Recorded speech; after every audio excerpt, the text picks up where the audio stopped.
Well, the Duchess of Windsor famously said, "You can never be too thin or too rich." Well, that's at least half wrong, according to the French government. Well, a new law bans fashion houses from hiring models who are too thin.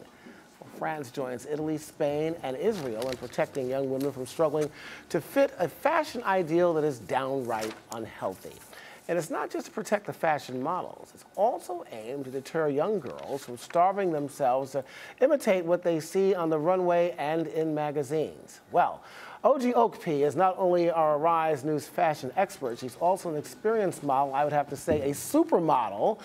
OG, tell us about this whole incident here of getting, I wouldn't say supersized models, but women who have a little bit more meat on their bones, as it were. Does it really deter, I guess, young girls from losing weight when we're in a society that everything thin looks good, like you?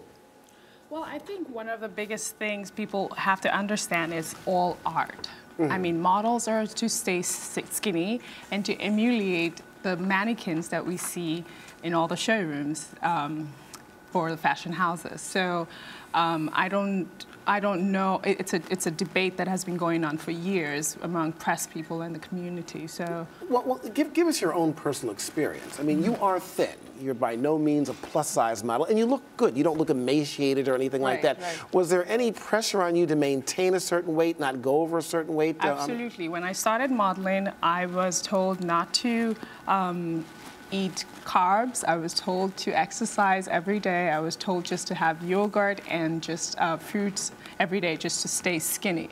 So it is part of the industry. It's something that we have to deal with. Like France, of course, has brought up this ban because of the girl who died out of anorexia in 2013. I think her name was Isabelle Courceau, and she died, which is one thing that sparked this whole ban in France. And she had anorexia since she was 13 years old.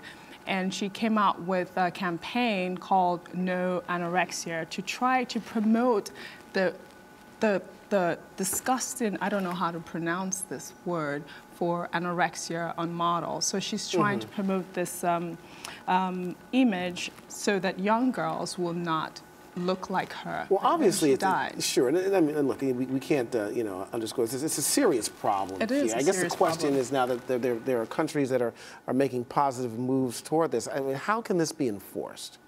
I mean, there is not a certain way that this will be enforced as of yet, but France has made a bill telling models to provide their health certificate. So all the modeling agencies, before they book a girl for a job, the girl has to provide their health certificate, and their BMI has to be above body mass index. Yes, has to be, like the doctor said, has to be 18. If not, they're not going to get hired.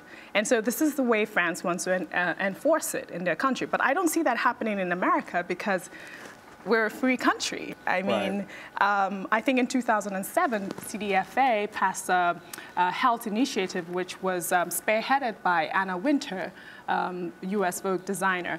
And she created this thing that they wouldn't hire models that are below 18, and they would make sure that the models that they're hiring are healthy.